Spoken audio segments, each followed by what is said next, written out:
The sharing of biased and false news has become all too common on social media. More alarming. Russia, Putin, Russia's Russian, the Russians. Vladimir Putin, Russia. Vladimir Putin. Durham is coming. The years-long investigation is over, and it does exonerate Donald Trump. All of that sounded like a lot of lies and propaganda. Is that even legal?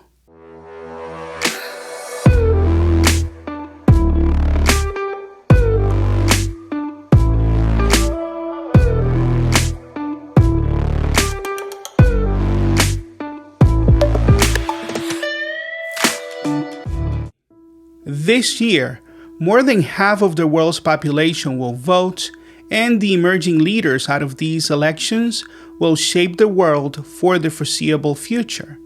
Now, picture this. There will be elections here in the US, the EU, Indonesia, and India, all taking place this year. And all of this is happening while the world is facing media propaganda, fake news, disinformation, and digital manipulation unlike anything the world has ever seen. Here in the US, we are experiencing media propaganda at an unprecedented level, and we have reached a point where most people don't trust the news anymore. Now, ask yourself this question. How is it that media outlets are allowed to spew all of this unchecked propaganda? And is this legal? In the United States, we've always had an independent free press that adheres to the standards of objectivity, impartiality, and accuracy, which are considered the cornerstones of American democracy. However, nowadays we have strayed away from these standards, and most media outlets have engaged in a propaganda war on Americans. Now, there is a background in the legal framework that has allowed this propaganda to erode the fundamental foundation of the American media ecosystem. Yes, propaganda has been legalized. So what exactly is legalized propaganda?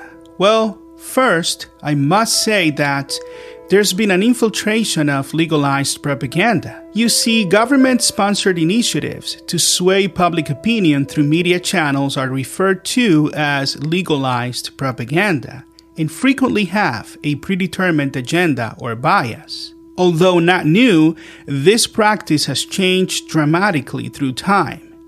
We have to go way back to the origins of legalized propaganda in the American media to begin to understand what's going on. History provides crucial context for comprehending the current environment, from information campaigns during World Wars I and II propaganda through the Smith-Mundt Act of 1948, which tried to regulate the broadcast of government information overseas. Now, the major goal of the 1948 adopted Smith-Mundt Act was to stop domestic government propaganda from being broadcast in the first place. However, further modifications such as the Smith-Mundt Modernization Act of 2012 loosened these limits, raising worries about blending official propaganda with unbiased journalism.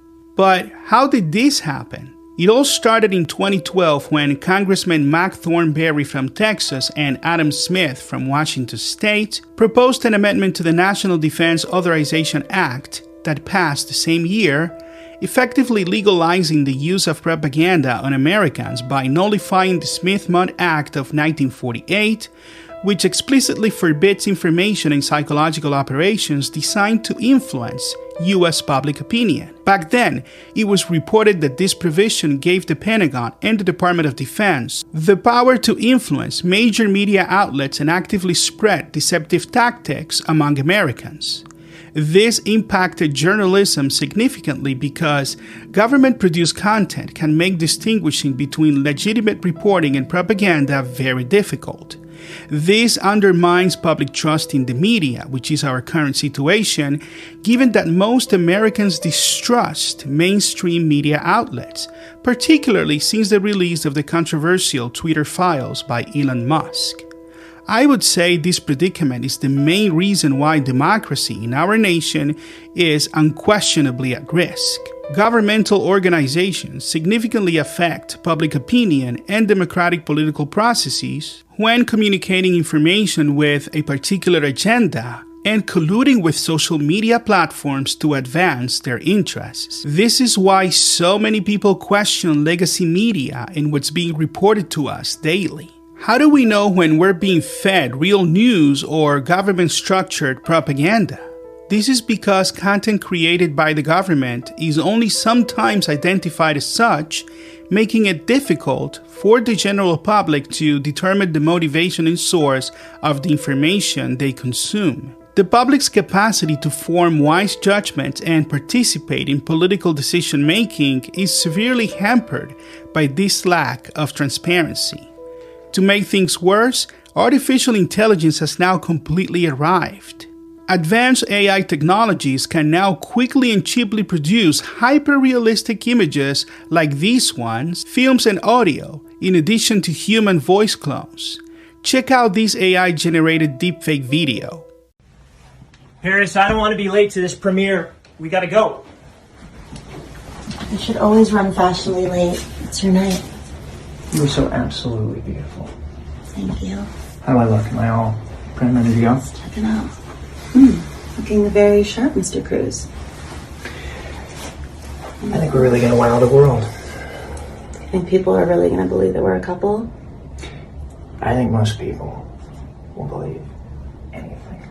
Story of my life. This digitally produced and fraudulent content can target particular demographics and spread quickly thanks to robust social media algorithms, which could lead to a new low for dirty campaign methods. We're now in 2024 and the ramifications for the campaigns and elections this year are both significant and unsettling. Not only can generative AI quickly create customized campaign texts, emails, or videos, but it can also be employed on a never-before-seen scale and speed to deceive voters, pose as candidates, and ultimately rig elections. We're not ready for this because AI can now do insane audio and video work. Large-scale implementation of that, along with social media distribution, equals chaos for the average American consuming news. With the advent of realistic AI, deepfake videos from your favorite actors, political candidates, and governmental officials can now be manipulated to control and influence the masses in an unprecedented way. Here's the deal. Authoritarian governments already use artificial intelligence to sway public opinion, but, on the other hand, this groundbreaking technology also provides tools to counteract propaganda. So, whichever side can develop the fastest will ultimately win. As technology develops, so do people who crave power and how they apply it to subdue opponents across the globe. While authoritarian regimes may be relatively new to the use of AI, they have years of expertise and experience in stifling their critics. The race is now on to determine whether the next wave of technology will serve the public interest or turn into yet another mysterious entity. The glaring problem is that artificial intelligence tools have made it possible to disseminate widespread misinformation with little to no human involvement. This information can now be created more quickly, affordably, and successfully than in the past. The line separating fact from fiction is becoming increasingly blurred as disinformation efforts spread, leading to increased division, more media mistrust, and confusion everywhere. All of this spells chaos and confusion for our digitized and internet-dependent world. In my opinion, laws should be enacted right now to prevent AI-generated fake news and propaganda in general. In the meantime, we need to exercise and develop our critical thinking abilities to discern between news provided by the government and independent media. I also believe that media and governmental organizations must be held to a higher transparency and ethical reporting standard. Lastly, I must insist that we consume more news from independent sources to combat this misinformation war. Many independent media organizations and personalities are doing a great job of balancing the impact of legalized propaganda. Whether it is by offering alternate and refreshing viewpoints or debunking and fact-checking official statements, independent media as a whole is holding the government and the legacy media accountable. But what do you think about all of this? How do you personally deal with media propaganda and fake news? Let me know in the comment section below. Don't forget to subscribe to my channel and drop a like on this video. Thank you for making it to the end. For more great content, please make sure to watch this next video. See you there.